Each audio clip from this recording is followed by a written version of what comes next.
It's so disarming if you haven't got the right basic tools. If you've got one of those little warped plastic chopping boards, I ain't going to cook. If you've got buckled aluminium pans, I ain't going to cook. It just matters so much. Absolutely, the most important thing is to get a decent set of pans.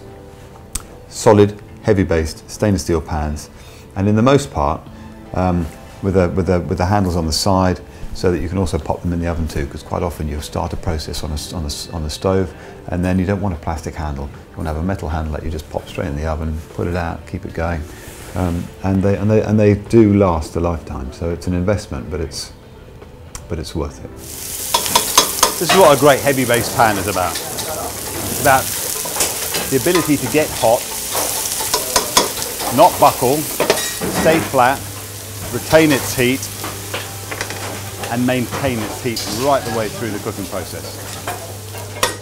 That is the kind of look that you're after in a pan. It's there, it's controlled, it's not burning. It's critical with things like this where you want a process of cooking to be able to know what's going to happen in a pan. And particularly with the browning of meat, for example, where you've got to cut an exposed surface of a steak which is wet. You want to add salt, which is going to draw moisture. You've got to be able to put it into a pan that is going to seal it, caramelise it, and hold it that way without it losing momentum, and the juices start to come out and it starts to boil. So hugely, hugely important to have a pan that cooks like that. You know, the other things that are absolutely indispensable if you want to enjoy your cooking are a decent chopping board, decent knives, and I'd even go as far as saying something like a decent peeler. You know, you're talking about a pound. Let's look at knives first. Knives are, there are a lot of knives out there. There are a lot of expensive knives out there, but there are also a lot of fantastic brands that are much cheaper. But ultimately what you've got to acknowledge is that a knife just needs to be sharp. If you get an onion, cut an onion in half, you know, the onion is the starting point for so many dishes, or vegetables in general. And every time that you come down and you hit the surface and it stops, and you've actually then got to push and it clunks through, the whole, you know, all starts to fall apart because you've got to put pressure on it. It's just actually not possible to achieve either the right result, and it's just frustrating to work with. So either buy great knives and expect to keep them for a lifetime, or buy cheaper knives and expect to replace them. And either also along the way will need to be sharpened from time to time. Don't need to be a whiz kid with a stone.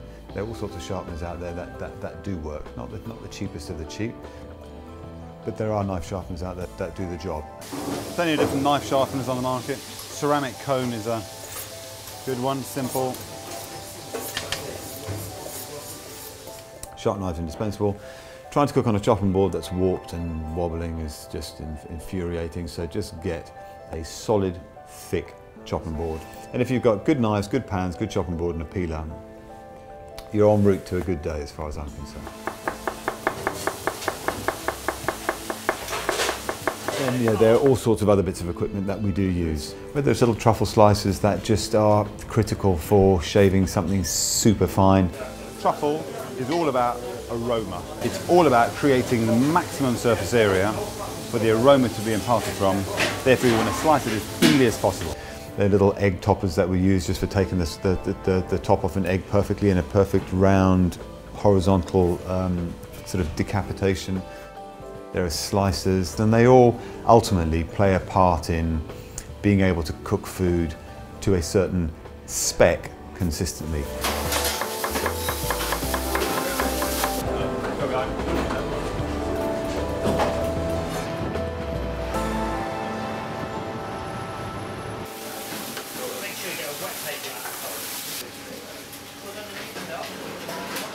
Oh, yeah, no,